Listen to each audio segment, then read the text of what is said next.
review. So, Christmas Eve, after we got all the kids to bed, we decided to pull it up on the computer and take a little watch at it. It's funny. It definitely is funny. One thing I noticed right off the bat was Seth Rogen made the movie. James Franco was really good in it. It was funny. There was just a lot going on. I have a couple clips up here in just a second.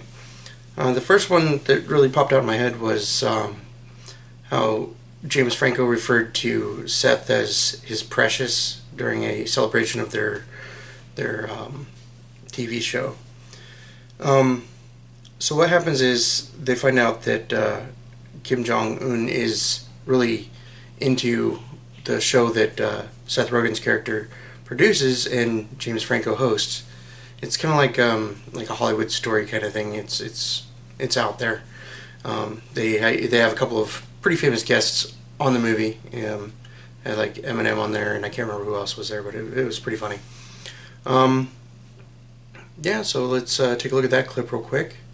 Aaron, you are the Samwise Gamgee to my Frodo Baggins. You are the Gandalf to my Bilbo Baggins. But of all the Lord of the Rings references that I could make, this is the most important. I'm Gollum. And you're my precious. Smeagol needs Aaron.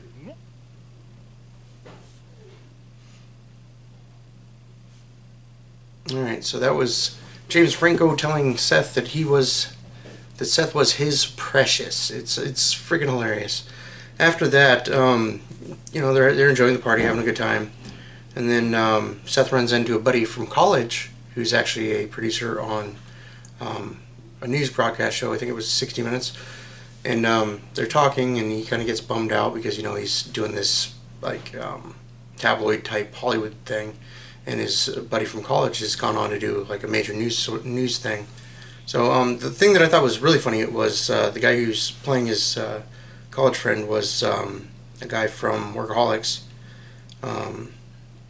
and he just did it perfectly. I mean, he totally did it perfectly. And we'll take a quick look at that. Yeah, like, what's that? Come on, man, what's happening? Hey, yeah. Hey, yeah. What's happening? How's it going, dude? We haven't seen each other since graduation, right? Yeah. Wow. Probably. And, wait, am I wrong? Are you you're a junior producer on 60 Minutes, right? I'm now senior producer. No way, man. Yeah. That's awesome. Thank you. Look at us, both producing news for television. Yeah. What was that? Nothing. It was clearly something. What's the joke? No, I mean, like, you got your job, I got mine, but they're different, Yours is cool. Mine's just a little bit more serious, What are you saying? We have the same job. I report real news, stuff that matters. And then you report on all the cool, who's getting new boobs and, like, the fun eating disorder stuff. You really helped build up 60 Minutes, too, right? They'd be nothing without you. It's only been on for 80 fucking years. Okay, look, I'm sorry. Look, I shouldn't say this, but we got an opening over at 60 Minutes, and we could use somebody like you. You're serious? I'm fucking with you, man. Come on. You, at where I work, you'd be eating alive at our office. Okay, I'm gonna catch up with these guys, but cheers, man. Congrats. Or whatever.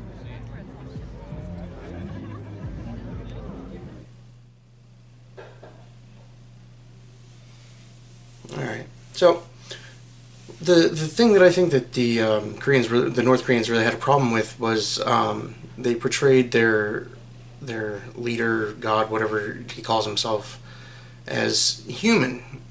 He is human, don't get me wrong there, but they have this image of him where he's more than human. And in this movie, they poke fun at him. They make him look like he's this playboy, that he's just, he's like a, I don't know what the right word is. He's portrayed as flawed, which we all are. So I don't think that that's necessarily a bad thing. But the way they did it is absolutely hilarious. It's like watching episode of Cribs almost, when they're introducing Kim's like his garage, his bar. He takes James Franco's character out and wines and dines him. The thing you do when you want to impress somebody. and they get to know each other really well, and well, as well as Kim wants him to know him. And then it's pretty good. I mean, what ends up happening is Seth and James Franco are supposed to kill Kim Jong-un with a Ryzen strip, and it gets all messed up. One of Kim's guards actually eats it, so yeah, he ends up dying about halfway through the film. And again, they show Kim with a lot of emotion and being attached to these people. I don't know if he is or not in real life, but for me, if I'd grown up with somebody like that, yeah, I would be pretty attached. So again, they showed him having a lot of emotion, and that may be what really ticked them off, I'm thinking. I mean, he's supposed to be more than human, and they showed him off as like this playboy, he's emotionally crippled, and he's broken, basically. So after that gets all messed up, they have to come up with a new plan, and if that one gets messed up yet again, and then finally James Franco discovers that Kim's been lying to him this whole time. He's like, alright, well, we got to do our job, got to take care of this problem, because he's really not a good guy. He's talking about blowing everybody up just to make himself look good. So what ends up happening is they make friends with one of Kim's house personnel. She handles like all his public relations stuff and whatnot.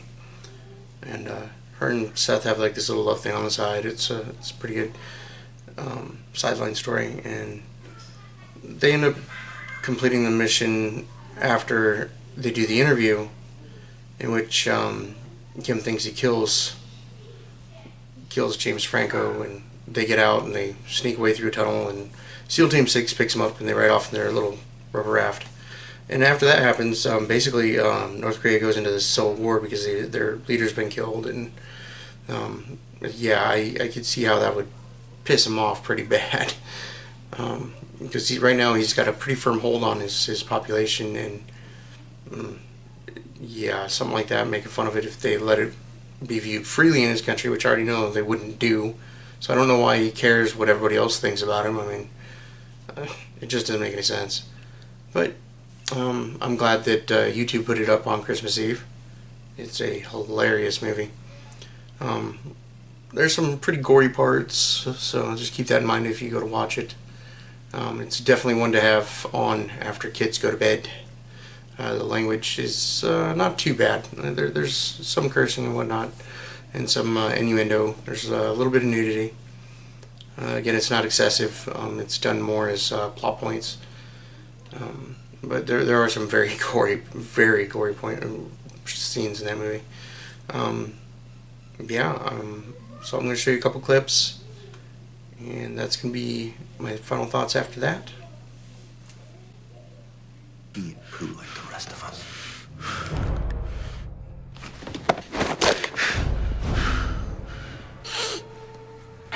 Will you be so cocky when I slay you in front of the whole world, you Yankee motherfucker?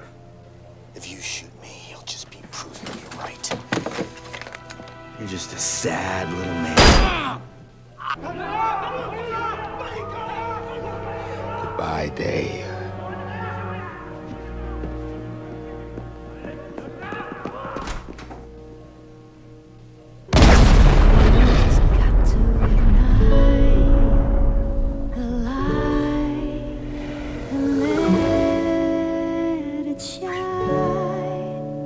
Just on the night, like the 4th of July. Baby, you're a firework. Come on, let your colors burst. Make a go.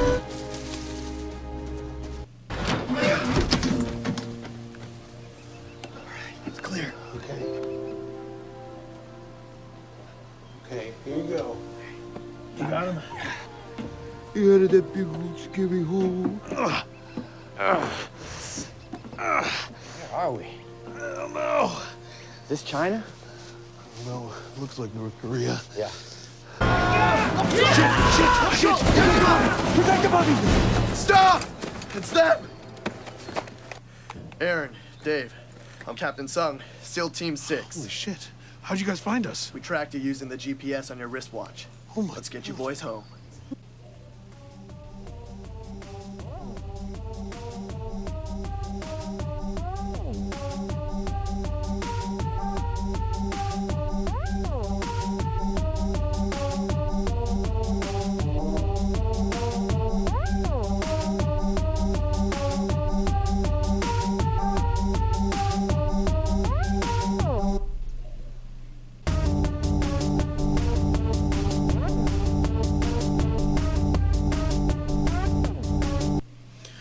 Alright guys, so that's the interview, my review of the interview. If you get a chance, watch it. Don't let these guys push us around. I mean, it's ridiculous that they got people in our country that scared. Yeah, we're a free country. We do what we want to do. We have freedom of speech. Let's do it. I mean, let's tell them no. We're not gonna back down. We're gonna watch what we want to watch. You have no control over what we do. All right, y'all. I hope y'all have a great day. I'll talk to you later. Bye.